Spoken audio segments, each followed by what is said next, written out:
Oi, meu lindo. Oi, Tudo bem? tudo e tudo bom? Cara, eu pensei que você tava na tua conta. Aí que me dei conta, não, é na conta da Casa Fala. Nossa, desculpa pelo atraso de 2 minutos. Não, tranquilo. Que Quero em dizer, reuniões físicas é até tolerável, mas quando a gente fala de encontros digitais é imperdoável 1 minuto de atraso, né? As reuniões de Zoom entram em parafuso se alguém atrasa 2, 3 minutos.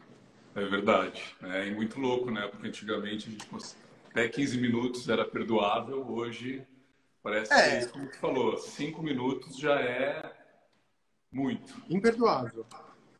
Meu limite de tolerância era até meia hora antes. Agora, gente, 1 minuto atrasado tem que ajoelhar. Sim. Tá boa a conexão? Tá me ouvindo bem? Tô te ouvindo bem. Tô muito feliz de te ver, viu, Aninha? Tava com saudade tua. Eu Você tá também. cabeludo, cara. Isso Pois é, não significa que cortei você o cabelo ainda. Tá meio tá compridão, respeitando a quarentena. Tá meio oitenteira. O cabelo tá meio humano, arpoador 86. total. E como é que tá? Tudo bem contigo? Como é que tá a Pina? Pina tá bem, tá tudo bem, dentro do possível, né? Eu tô tentando. Essa semana tá sendo uma semana boa. Semana passada foi a semana de ficar em posição fetal, mas essa semana eu consegui dar a volta por cima. Foi uma semana mais fácil. A Paty tá aqui com a gente. Te amo, Paty. Obrigado por você possibilitar esse encontro. Total, Paty, brigadão pelo convite e esse trabalho que a Casé Fala está montando é muito legal, né? Essa questão de conexões humanas, né? Colocar pessoas para conversarem sobre temas, acho que é uma contribuição, uma colaboração super importante nesse momento. E eu queria contar para todo mundo que tá aqui com a gente que, antes de mais nada, o Rony é um dos profissionais que eu mais admiro no mercado. Tem uma experiência enorme em ajudar empresas a sair de dúvidas existenciais, né, Rony? Tento, Sabe né? muito de cultura de empresa. É um cara que eu admiro há muito tempo, porque ele consegue separar o sinal do ruído e sugerir que esse sinal seja amplificado dentro do âmbito de uma empresa. E até a gente teve a oportunidade de trabalhar recentemente na C&A, né? No conselho de marca da C&A. A gente teve juntos em algumas reuniões e foi um tesão trabalhar com você. Estou Total, feliz de estar aqui falando contigo. eu também muito contente pelo convite com a Paty. A Paty perguntou quem é que eu gostaria de falar. Eu falei, pô, o Facundo seria ótimo. Um cara que eu admiro muito, desde a época do Vegas, né? Ser um cara que sempre teve, né, uma sensibilidade muito absurda para o pulso, né, da cultura, dos acontecimentos. Muita gente até não sabe, mas quando a Box lançou o Low Sumerism, que era um convite às pessoas, né, diminuírem o seu ritmo de consumo e repensar, né, sobre o consumismo e enxergar o consumismo como uma doença, enfim, como algo que é fora do nosso equilíbrio. A inspiração do Los Sumers nasceu de uma conversa com o Facundo, né? Eu não sabia. A gente tinha feito tinha participado de um trabalho, um trabalho com uma marca. A gente saindo de lá e ele me disse: pô, Rony, estou repensando toda a minha vida, desde as minhas viagens, as roupas que eu compro, a maneira com que eu gasto meu dinheiro. Estou tentando ter uma vida mais simples possível. E eu vi aquilo como um despertar de uma consciência muito interessante e como algo aspiracional. Voltei para a box na época, contei para todo mundo, olha, gente, eu acho que tem um cool aí, tem um movimento bacana e que desperta ao mesmo tempo uma nova consciência. Muito antes de sair o vídeo sobre minimalismo e tudo, né, aquele vídeo mais comercial sobre aquela visão de consumo sobre minimalismo.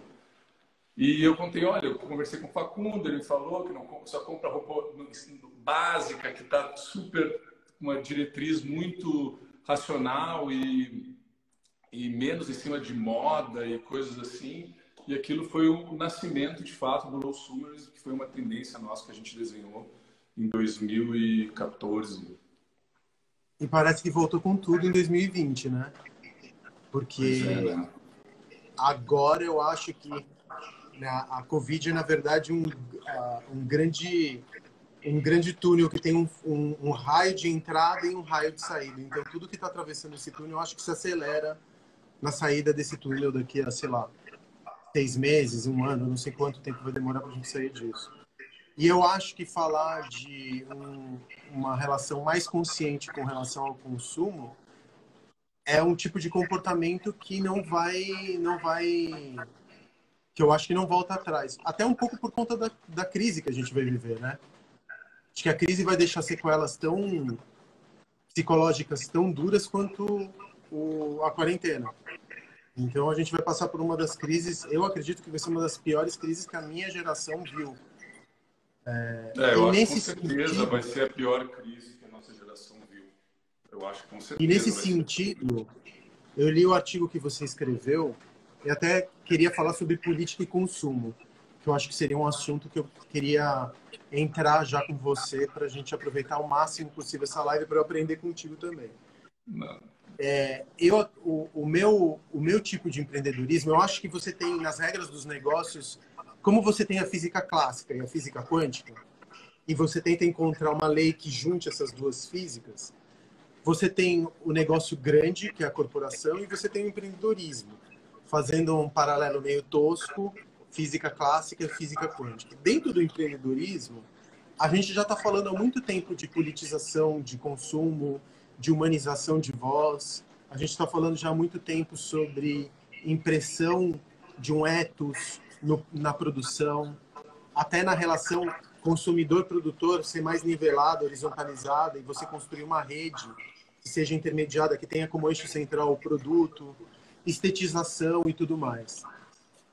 E agora a gente percebeu, até por conta dessa pandemia, um certo, em alguns momentos, até um corona washing, que eu digo que por parte de grandes... Às vezes você consegue fazer isso de uma maneira muito emblemática, acho que até como a Adidas fez, você cita inclusive no teu artigo, o que a Adidas fez foi um hacking cultural em cima da Nike, que eu achei assim de uma beleza, foi um ipom, assim, eu achei lindo. A mensagem, o simples retweet da Adidas em cima da Nike. E aí a gente viu, por exemplo, o caso trágico que, enfim, aconteceu em Minnesota, né? Que a gente viu acontecendo e que, no final das contas, botou o mundo em polvorosa. E muita gente falando BLM, Black Lives Matter, né? E a gente começou a ver muito isso também no Brasil. Algumas empresas falando sobre vidas negras importam. Por conta desse evento catastrófico que aconteceu nos Estados Unidos. Mas, e aí que vem a minha pergunta, desculpa por essa pergunta longa, mas a gente não pode se esquecer que nas periferias brasileiras a vida de negros é exterminada todos os dias. E nenhuma empresa se levanta e fala, opa, tem vidas negras aqui sendo devastadas aqui na nossa periferia. Porque tem uma guerra civil aberta no Brasil, só que o inimigo é interno, né? São as periferias, o povo preto e tudo mais. Quando acontece um evento lá fora, todas as empresas levantam seus cartazes falando vidas negras importam. E tentam angariar uma empatia ou uma simpatia com a dor que acontece lá fora, porque isso rapidamente vira resistência, quase uma resistência estética, sabe? Total. Quando existe uma intenção, no final das contas, de vender mais, por empatia, para você mostrar, porque o engajamento está em alta, né? Você falar ser empático, o novo normal é ouvir. Segundo o novo normal, odeio essa expressão, mas eu estou falando como um slogan de marketing, o novo normal é ser empático. Quando você acha que existe um descolamento entre... Quando que você acha que a empresa não pode politizar o seu discurso? Quando que eu acho que a empresa não pode politizar? Quando você acha que politizar o discurso não é o caso numa empresa. Por exemplo, quando uma empresa... O que eu estou querendo dizer é o seguinte. Quando uma empresa fala que vidas negras importam, quando morre uma pessoa tragicamente na gringa, e ela se esquece que aqui no Brasil vidas negras estão morrendo todos os dias na periferia, quando existe esse descasamento entre realidade e símbolo, quando você acha que uma empresa ela não deve politizar o seu discurso, já que você acredita que, e eu também acredito, que politização de consumo ou politização de voz dentro de uma empresa é um fenômeno que não volta atrás? Eu acho que está cada vez mais claro essa dissonância, né, entre a verdade das empresas e o que elas colocam para fora, né? Está cada vez menor a diferença entre um produto e o lado institucional da empresa e o CEO que está por trás dessa empresa e os acionistas que estão por trás dessa empresa. Se antes, né, tu comprar um produto e imaginar que existia um institucional por fora ou até mesmo um CEO relacionado talvez com alguma causa, com uma posição política tua, tu não fazia essa conexão. Hoje, cada vez mais, essa conexão é feita, né? A gente vê o Sleep Giants e em várias instituições que começam, e a própria curiosidade, né, do consumidor de querer entender qual é a ligação do produto com a instituição, da instituição, com o CEO, do CEO com os acionistas. Então, esse é um pensamento novo, é um pensamento mais recente, não é que é novo, ele é mais recente e tem se estruturado mais no Brasil. O que a gente vê é que empresas que têm um posicionamento político mais claro ou que defendem causas há mais tempo e com mais consistência são as empresas que o consumidor começa a conectar e ter empatia por ela, né? Então, a gente vê em casos, por exemplo, aqui no Brasil, como a Magazine Luiza, né? A Luiza sempre teve uma postura anti o governo atual. Eu mesmo assisti ela palestrando em Nova York e ela dizendo: olha, gente, não é o governo que eu acredito, não é o governo que eu queria para mim, mas beleza, vamos lá, vamos ver o que vai dar. Então, sempre foi uma pessoa que teve uma coragem muito grande, uma posição muito grande, causas muito claras. Então, quando chega o Covid, né? E não que o Magazine Luiza não queira, né, lucrar e que não tenha feito um trabalho absurdamente redondo em termos de marketing, né, durante o Covid, pegou a plataforma dela, abriu para pequenos empresários, criou um marketplace muito maior, as ações aumentaram, mas ao mesmo tempo tem esse lado humano de um posicionamento consistente, que vem de muito tempo atrás, se mostra presente agora, entra em pautas extremamente humanas, né? Ela está ali fazendo, ela participa desde assuntos sobre violência doméstica, né, contra a mulher, até, enfim, questões sobre equalidade de salários e tudo dentro do ambiente de trabalho corporativo. Então, eu acho que a gente começa a desenvolver esse mecanismo de começar a perceber o que é mentira, o que é verdade, por que isso está fazendo sentido, por que isso não faz. É a mesma coisa da grilagem, né? O Brasil tem quantas marcas que falam da Amazônia, que usam a ideia da natureza, que são marcas brasileiras, e quantas delas estão lutando ferozmente contra a grilagem? Quantas?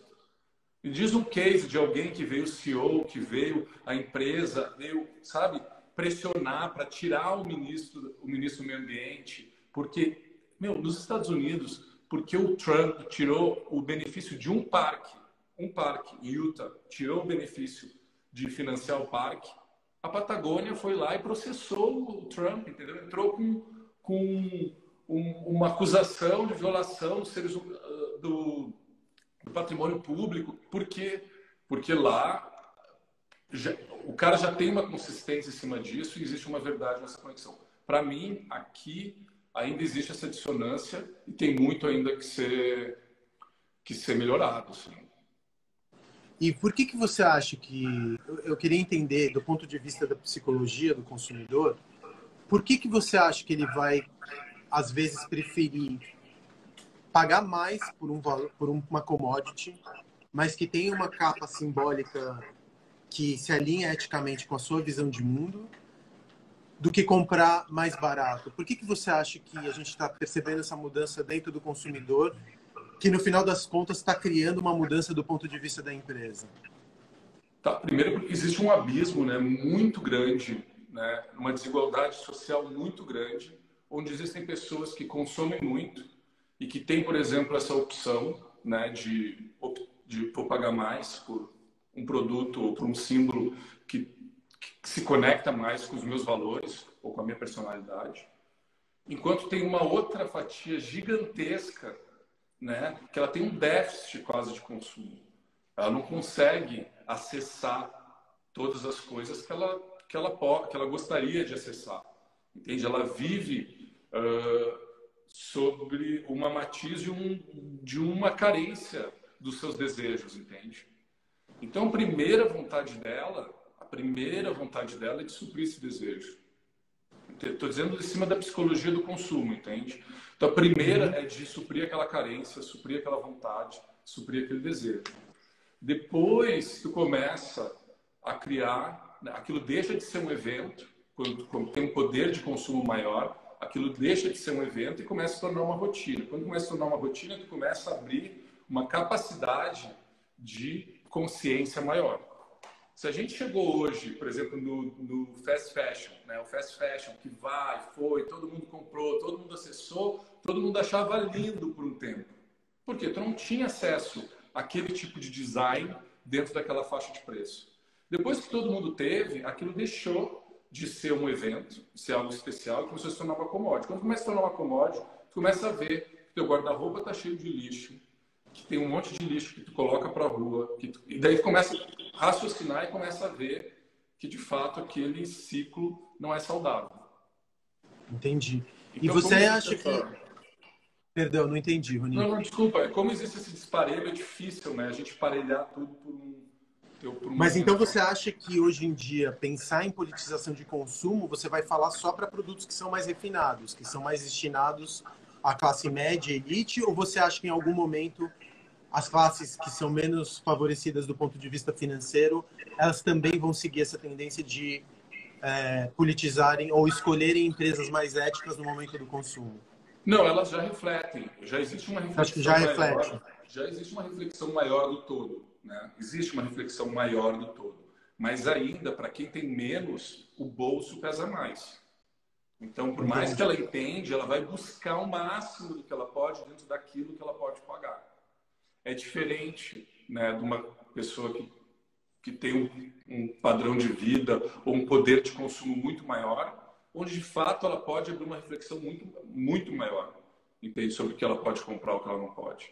Então ela tem uma opção de escolha maior, enquanto a outra tem uma opção de escolha menor, mas não significa que a que tem escolha menor já não comece a refletir e busque também esse tipo de consciência.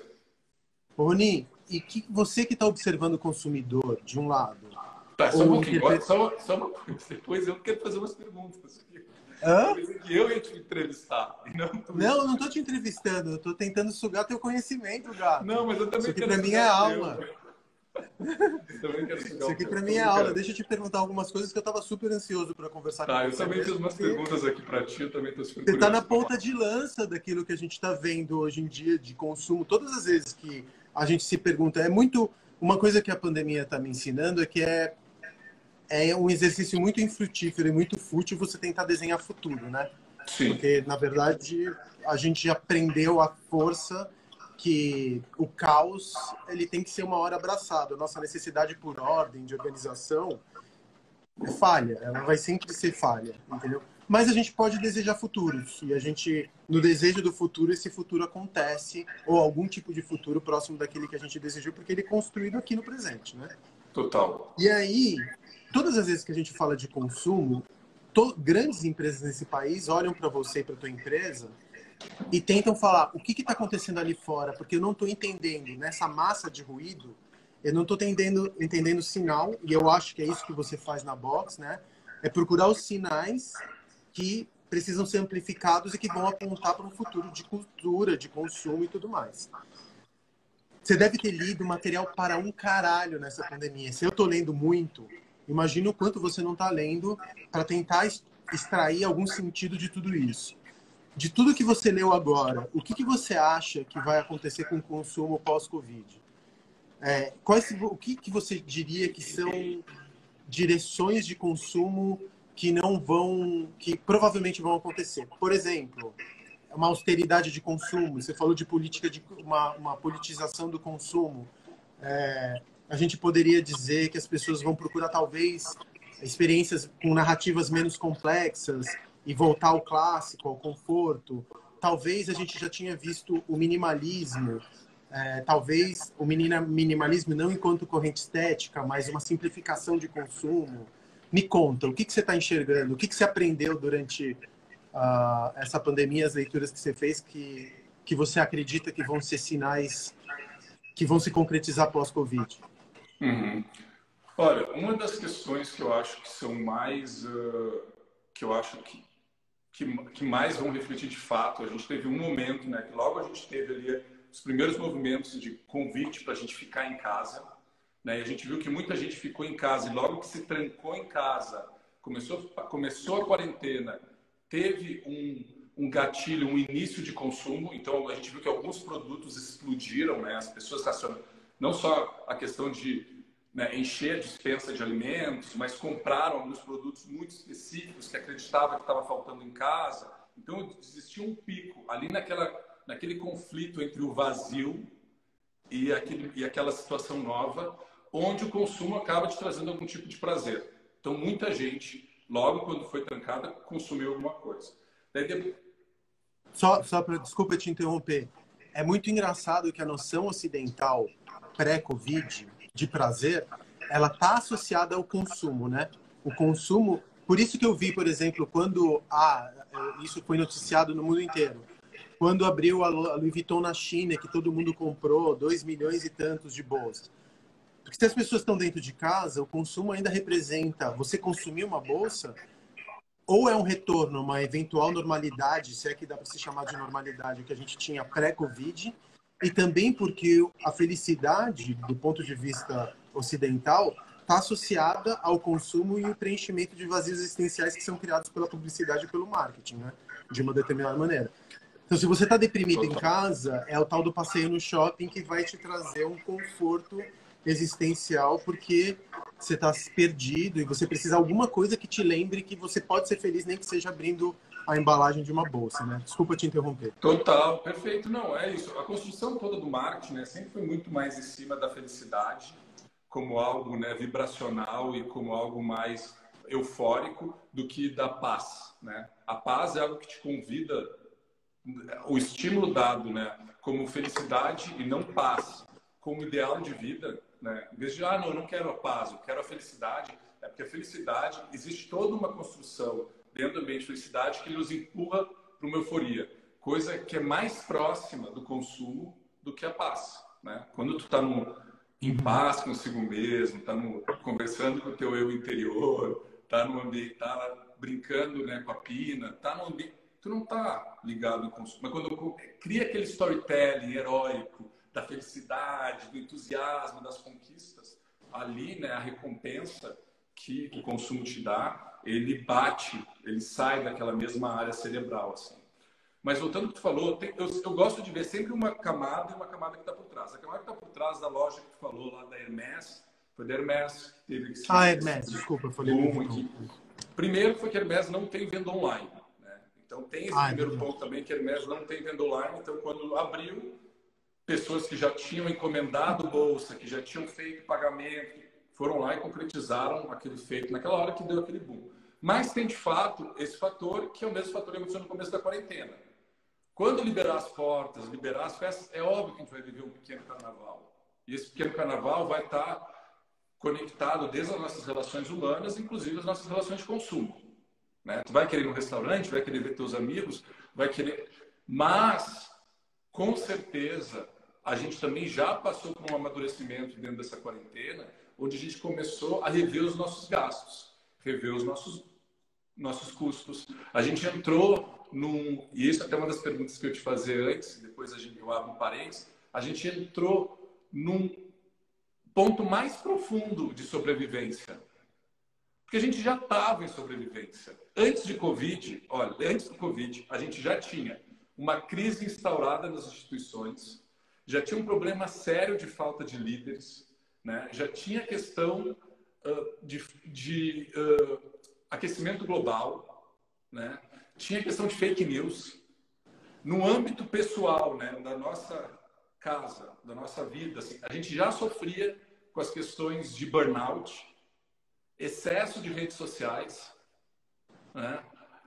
A gente já estava num modo de sobrevivência. Isso que é o mais louco, entendeu?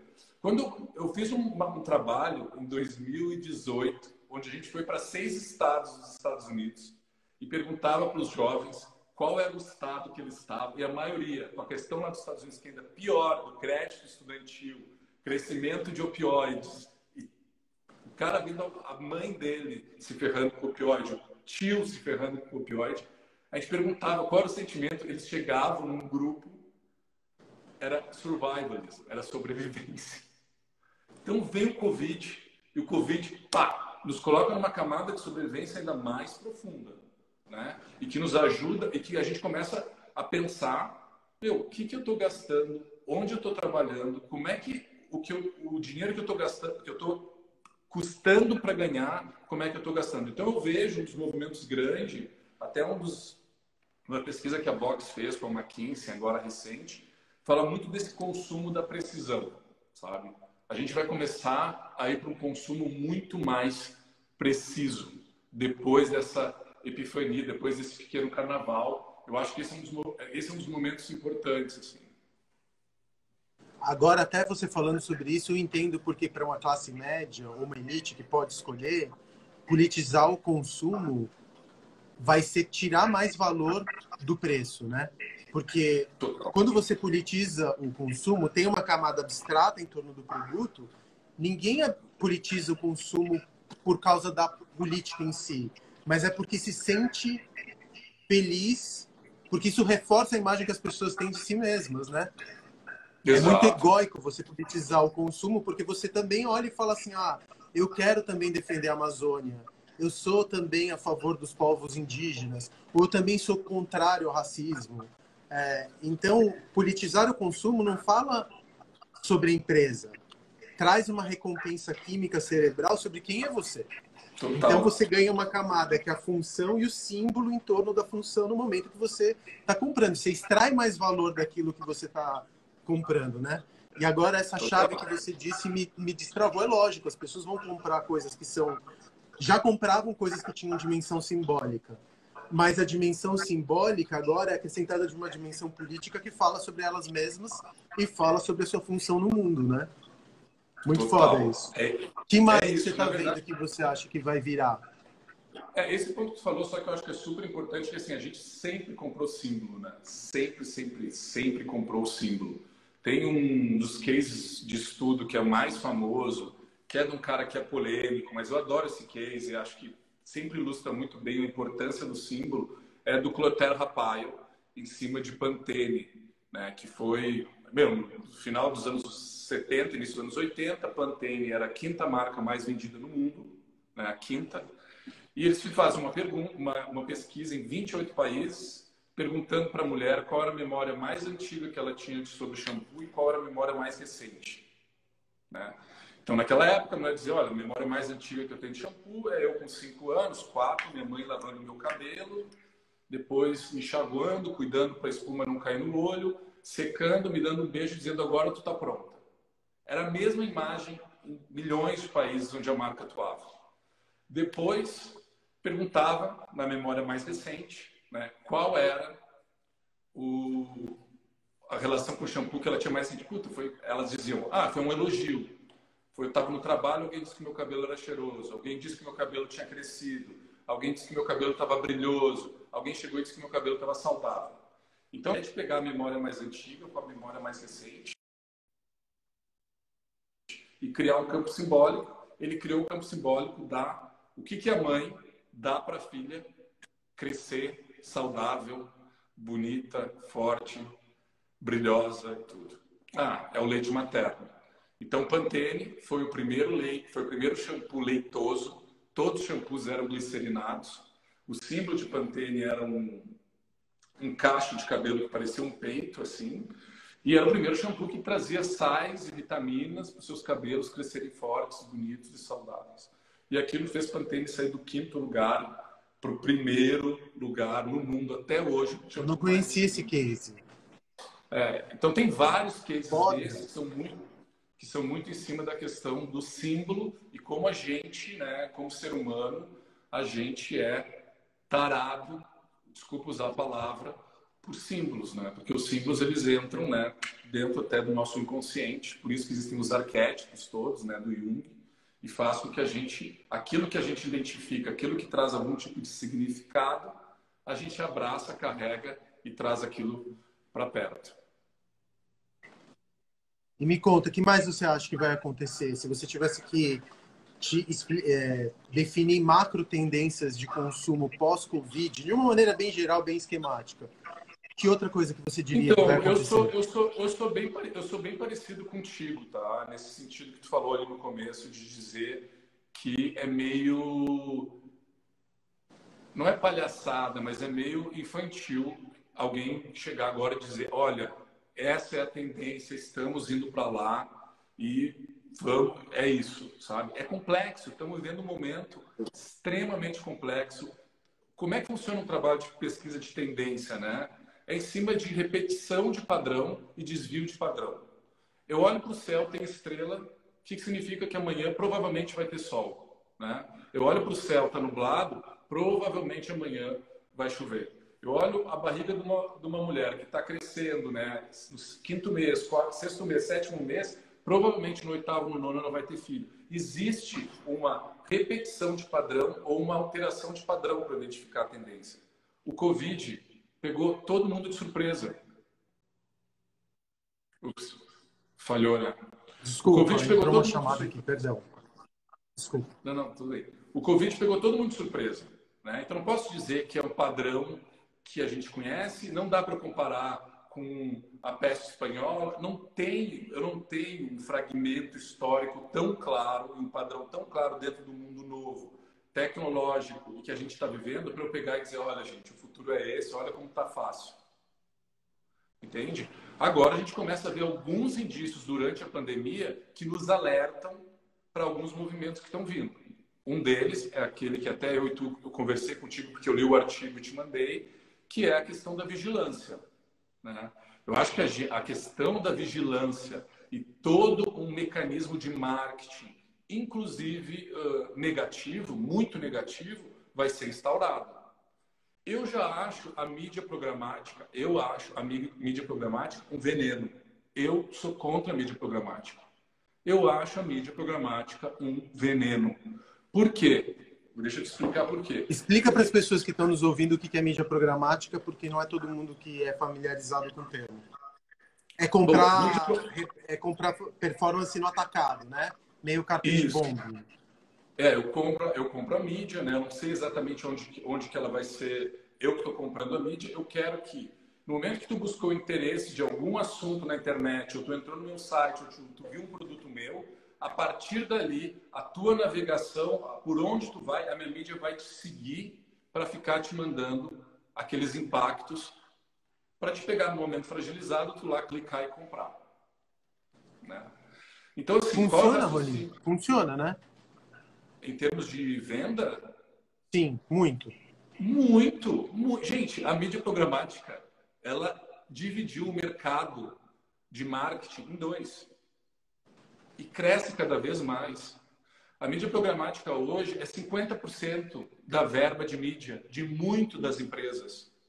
Em alguns casos, 82% de toda a verba de comunicação vai para a mídia programática.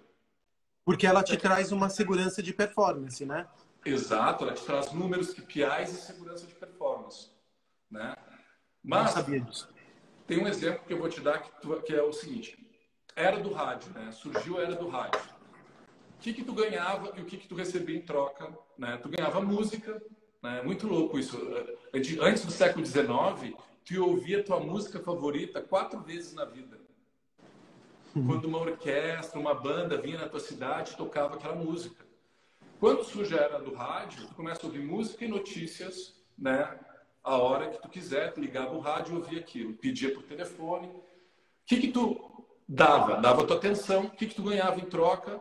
O entretenimento, e eles te atochavam uma propaganda. Certo? Depois a gente entra na era da televisão. Putz, que legal, ter filmes, notícias, entretenimento, receita com a Ana Maria Braga, tudo maravilhoso. O que tu dava? A tua atenção. O que tu recebia em troca?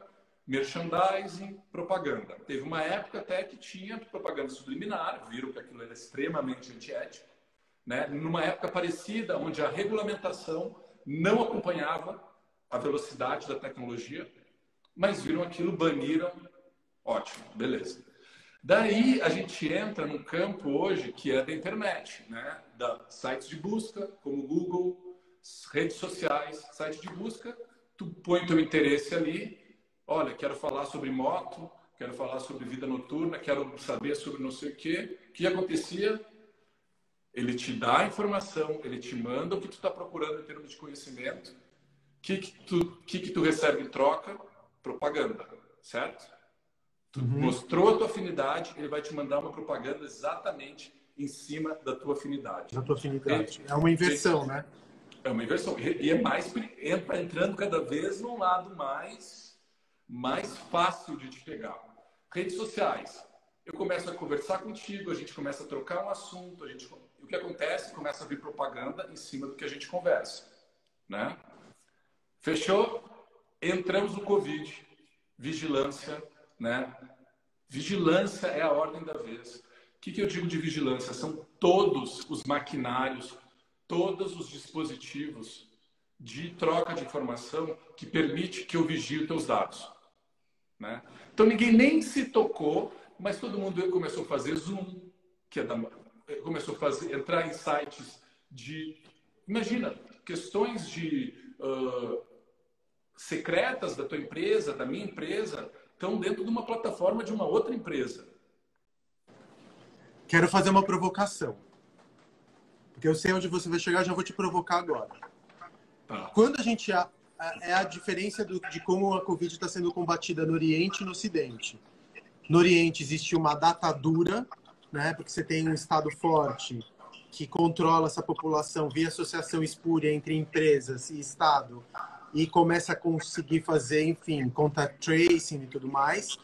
Mas porque o valor da liberdade, que é uma liberdade que não existe, ela só existe no campo do marketing, assim como a democracia aqui no Ocidente é uma democracia muito frágil, e a liberdade também é muito frágil, porque ela é condicionada dentro do capitalismo a ter dinheiro e escolha, né? A liberdade para o capitalismo é a liberdade de escolha de produtos, certo? É uma liberdade frágil se você for pensar nos pré-socráticos, enfim. Assim como a democracia também é uma democracia frágil, porque o início da democracia funcionava em polis, em cidades muito pequenas, e não em megalópolis e países com centenas de milhões de habitantes. Então, aqui no Brasil, a gente percebe isso muito bem, ou na gringa, ou nos Estados Unidos, o individualismo e a liberdade são valores supremos. Exato. No Oriente, é a nação ou o coletivo. A gente tem muita dificuldade, muita estranheza em colocar um rosto, porque o rosto apaga, uma máscara, porque a máscara apaga a tua identidade do rosto. Enquanto os orientais, por conta, inclusive, do passado recente de combate a pandemias, usam com muita naturalidade a máscara. Só que a gente vê os números do que aconteceu, quantas mortes foram evitadas no Oriente. E as mortes que a gente está tendo, que são horrorosas, a gente vê agora que a direita mata, né? Falar que um olhar, o conservadorismo e a direita mata, já não é mais abstrato. Você tem dados, né? Brasil e Estados Unidos têm governos mais à direita, mais conservadores, e efetivamente eles estão ali, infelizmente, entre os dois, entre os maiores, os países de direita. A Rússia também, que tem governos de direita, tem nessa relação mórbida maior quantidade de mortos por conta de Covid. Se você tem um valor que é abrir mão da sua individualidade via dado e te salva a vida, qual que é o limite entre a liberdade e a privacidade? Bom, essa é e a vida é o valor supremo da sociedade contemporânea. Bom, essa é exatamente a pergunta que eu ia te fazer. Porque é isso, na verdade, é de verdade. Porque a gente está chegando num momento que a gente precisa parar e refletir. Porque o ponto é exatamente isso que tu falou. É que eu acho que agora tu já trouxe a reflexão antes de eu criar a ponte só para o pessoal entender. Não, perfeito, incrível. Eu só quero fazer a ponte para o pessoal entender o ponto que tu chegou. A questão é essa. A gente agora entra num ambiente extremamente vigiado. Esse ambiente extremamente vigiado não significa só, gente, câmeras nas ruas, mas é isso. É a telemedicina, onde eu consigo acompanhar saber todo o teu diagnóstico, todas as tuas questões, traquear toda a tua questão da tua saúde, todos os dispositivos que vão ter hoje, né, num shopping. É a mesma coisa, eu vou num shopping, hoje o shopping vai saber a minha temperatura. Eu estou entrando no shopping, o shopping sabe a minha temperatura. Na China, ele vê que eu estou com febre e manda eu para casa, e me tranca em casa, e coloca um drone me vigiando. No Brasil, ele me manda para casa e eu recebo uma mensagem do Doutor Consulta para te oferecer uma propaganda para tu agora curar a tua gripe. E é isso, né? A troca dentro dessa individualidade é a gente viver no impacto sobre, de novo, o universo corporativo conseguindo, né, extrair informação e tentar te capturar o teu pocket a todo vapor. Porque é essa a intenção, né? Então, a troca a gente está indo para uma cidade, num ambiente extremamente vigiado, onde a gente vai ter... Qual é o lado positivo? Puta, descentralização da educação, descentralização da medicina, questão de solução de assassinatos, questão de questões de multa de trânsito, de qualquer coisa a gente vai conseguir ter um tracking total. Mas para onde vai o nosso lado privado pessoal? Mas eu acho que são 3 chaves que eu descobri, 3 perguntas que são muito, muito importantes nessa. Porque você encontrar uma pergunta, para mim, é um dos motivos de eu estudar. Eu quero encontrar perguntas que eu não tenho resposta. É muito fácil quando você faz perguntas cuja resposta você tem na ponta da língua só para mostrar que você sabe a resposta. Tem perguntas que são insolúveis para mim, que a pandemia me trouxe. A primeira pergunta é: como ser antifascista sem ser violento? Eu fui estudar, eu juro, tentando responder essa pergunta, eu fui estudar como surgiu o fascismo no Mussolini no começo do século XX, lá em 1917, se não me engano, na Itália. Se eu me coloco como antifascista, como eu posso não ser violento quando o fascismo ele arvora para si ou arroga para si o direito da violência, o uso da violência? Como conciliar antifascismo e pacifismo? Eu não sei. Eu não acho que seja possível. Não, vamos falar do Gandhi, da resistência pacífica e tudo mais. Tá, mas quantos morreram na Índia enquanto se estava fazendo resistência pacífica? Porque o preço do pacifismo é sangue. Está disposto a pagar esse preço? Então, essa é a primeira pergunta que eu encontrei na quarentena. Uma segunda pergunta é: o humanismo está obsoleto? Porque com o humanismo obsoleto, questões de liberdade e privacidade, elas também acabam se transformando. Será que a privacidade e a liberdade são valores... A gente pode falar de liberdade e privacidade porque, frente a uma necessidade de sobrevivência, são supérfluos, né? A gente pode se dar ao luxo de falar de liberdade e de privacidade. Não quem está tentando sobreviver no dia a dia. Exato. Né? Então, quando a chave liberdade e privacidade, ela também fica de uma determinada maneira obsoleta. Porque eu acho que a gente está vendo agora, por conta desse surgimento do neofascismo, o humanismo ruim. E é difícil falar isso, né, da nossa perspectiva, que durante tanto tempo... Eu não estou nem falando de direita e esquerda, tá? Porque a esquerda também se encontra num beco sem saída. Porque não consegue encontrar uma pauta única, não consegue encontrar um líder, não consegue encontrar uma frente de luta. Tá, mas me explica melhor, o que seria por que essa tua visão do que o humanismo dessa porque o humanismo... fade-out?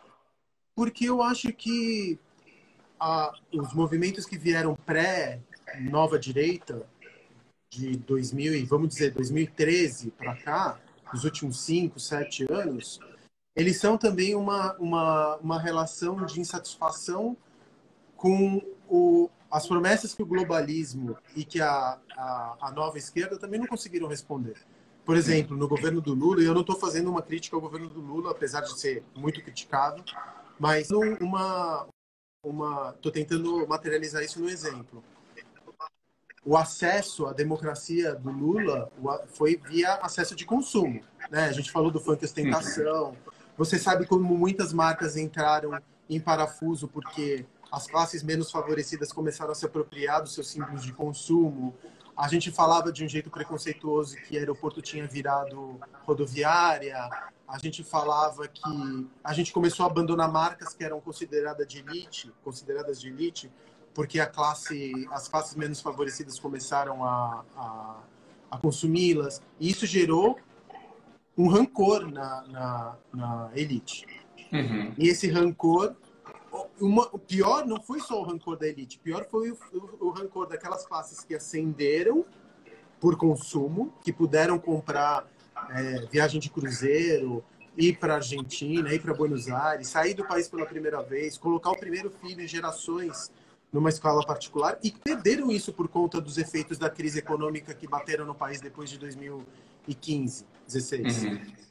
Então, o humanismo, de uma determinada forma, que é o valor supremo para mim, para você, será que ele é o valor supremo para quem está tentando sobreviver? E de que tipo de humanismo a gente está falando? Você me entende? Entendo. Humanismo para quem? Para mim, para você, né? Que somos de elite, somos privilegiados, e a gente pode falar de humanismo. Mas se você vai para as periferias, talvez o discurso humanista não colhe. Uhum. E aí isso me faz te perguntar uma outra coisa. O que você acha que a periferia tem para ensinar para o centro nesse novo tempo, pós-Covid? Você está vendo inovação na periferia? Que tipo de tecnologia está sendo desenvolvida na periferia? Que a gente está há muito tempo falando vem para o centro, olha para o centro. Olha como nós somos os detentores da criatividade e da inovação, né? Agora eu estou percebendo que está acontecendo uma emergência de inovação dentro das periferias. Porque eu estou falando com algumas lideranças também das periferias. E o que você acha que eles estão ensinando para a gente? Qual que é o teu olhar sobre a periferia e sobre as margens de um jeito mais amplo para os próximos anos?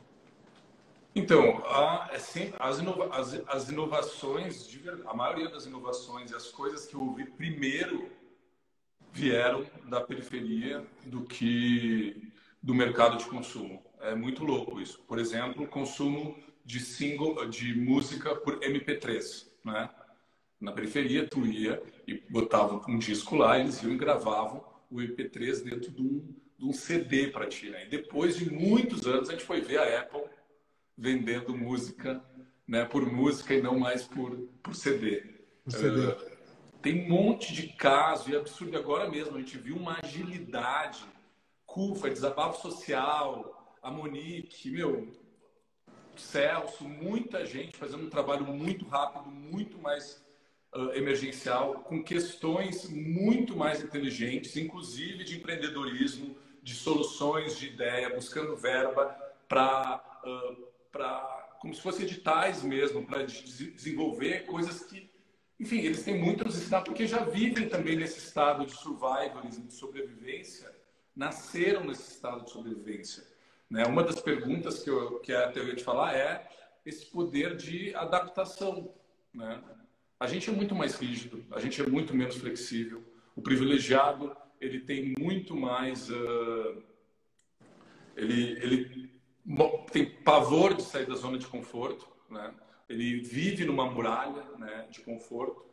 Então, essa agilidade, esse wake, todo esse movimento nasce de lideranças, né? Isso também é bem importante. Não dá para a gente também acreditar que, olha, toda a periferia está pronta e desenvolvida, não, porque ela ainda é carente, precisa mais atenção do que qualquer outro em termos de educação e desenvolvimento. Mas existe, de fato, grandes lideranças lá, e essas lideranças são muitas lideranças pontes mesmo, né, que fazem conexões com as bolhas, que conseguem, de fato, trazer uma inovação extremamente importante. Assim, eu tenho acompanhado e visto muito mais efervescência na periferia do que em Pinheiros, nos Jardins e na Faria Lima, então, menos ainda. Runi, por que a gente não vê as empresas indo até a periferia para minarem ou entenderem consumo a partir de lá? Por que todo mundo quer vender para o centro de São Paulo, todo mundo quer vender para os Jardins, todo mundo quer vender para Pinheiros, e a Quebrada fica relegada a filmes sobre crítica social? Por que as empresas têm tanto medo da periferia? Esse que é meu ponto. Então, assim, já faz uns 10 anos, desde a época do governo do Lula, que hoje já existe um movimento bastante forte do marketing em cima da periferia. Já entenderam a importância. Por exemplo, de quais empresas? Nossa, muito, assim, muitas. Vou te dar um exemplo, por exemplo. Mas isso acontece através dos canais abertos de televisão, mas que usam a periferia como destino final de mensagem? Então, acho que agora são duas perguntas. Uma pergunta é se trazem a periferia para dentro da estrutura para ajudar ela na construção da mensagem. Muito pouco. Morrem de medo, porque tem questões estruturais dentro. Primeiro, tem uma falta de empatia. 2, questão do acolhimento. Não tem uma aptidão de acolhimento. 3, tem questões estruturais lá que precisam ser resolvidas também para gerar uma fricção mais positiva, né? Pô, não adianta tu vir aqui, me trazer para dentro, me usar, me mandar embora, pega a minha ideia e aplica. Não, precisa a periferia enraizar dentro da estrutura para que o negócio ganhe, né, importância e relevância e construção social.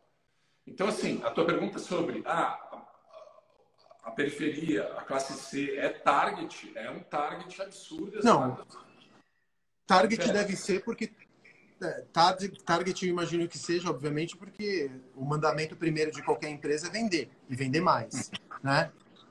Agora, eu me pergunto, vender mais, tudo bem, não dá para vender no Brasil sem levar em consideração a periferia, né? E as classes menos favorecidas, o interior profundo, os rincões do país e tudo mais.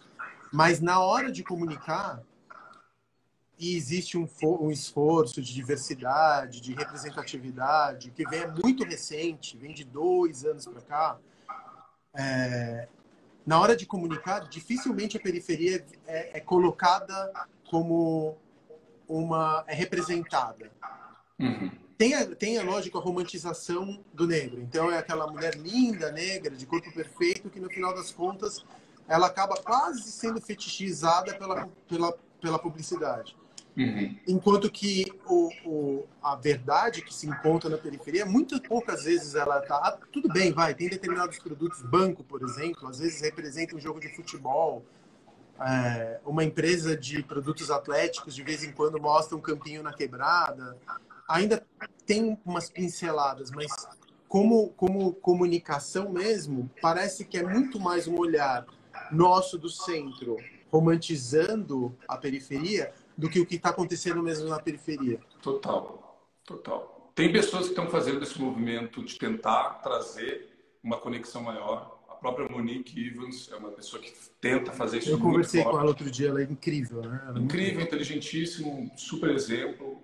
Celso, tem muita gente fazendo esse trabalho e buscando essas conexões. A gente vê a própria locomotiva também, né, do nosso amigo, fazendo também muito essa ponte, né, de tentar fazer essas conexões e provocar essas fricções. Mas, de fato, é carente e, de fato, tu está certo, existe sim ainda um medo, um receio de fazer, de convidar eles, de fato, para a construção. E você acha que... cara, e eu sabe de uma coisa, uma reflexão do que eu estou fazendo a partir do que você está falando? É inevitável isso acontecer. Porque eu acho que pós-Covid, eu acho que os impactos psicológicos que são advindos da quarentena, das cicatrizes traumáticas que a gente vai construir e tudo mais, eles contam de uma realidade que vai se dissolver daqui a um ano. Porque eu não sou o primeiro a dizer que o brasileiro não tem lá muita memória e também não tem muita noção de social, né? Não tem muita noção de coletivo. Aqui o valor máximo é a família, Deus, a família e o indivíduo antes de mais nada. Mas os efeitos econômicos que a Covid vai trazer para um país que já estava enfrentando uma crise desgramenta, como você mesmo disse no começo da nossa live, esses sim eles vão ser doloridos. Então eu acho que o Brasil, cara, vai ser, nos próximos anos, espero que eu esteja errado, um monte de castelos feudais em formatos de condomínio, cercados do que era a periferia, entrando cada vez mais para dentro do centro. Então, tem um fator que eu acho que é interessante, que é o seguinte: eu acho que vai crescer um pouco um consumo solidário também, né? Um consumo de canais, não só de business locais, mas de venda direta. Eu acho que a venda direta vai crescer muito. Em alguns segmentos, a venda direta já é muito em cima de canal. Quero falar só uma coisinha. Faltam 2 minutos para a live acabar. Tá. Vamos fazer o seguinte: semana que vem a gente faz a parte 2 a partir do meu Instagram. Tá bom, beleza. Pode ser? Porque Pode a conversa ser. tá super legal. Eu tô aprendendo pra cacete contigo. Eu acho que tem papo para mais pelo menos umas 2 lives. E eu não queria perder o fio da meada. Então segura. Eu Tá vou me bom. despedir de você agora, Tá bom. porque senão o Instagram vai derrubar essa live aqui. Não, E tá eu não quero ótimo. voltar depois. Só vamos agradecer a Paty Cazé. A Paty Muito, Cazé. muito, muito obrigado, Paty. Arrasou. Fiquei muito feliz de ter participado. Facundo, muito obrigado. Manda um beijão pra Pia. Semana que vem, pode ser na quarta. Eu vou combinar com você por WhatsApp. Tá. Semana que vem eu te chamo a partir da minha live para a gente começar a falar voltar a falar sobre futuros possíveis parte 2. Ótimo. E a gente Então tá, pega querido. desse lado, quando a gente estava falando de periferia, tá bom? Beleza. Tá bom, te amo, viu? Um beijão. Tchau, pessoal. Tchau, Gabriel. Fica bem. Tchau, Aline.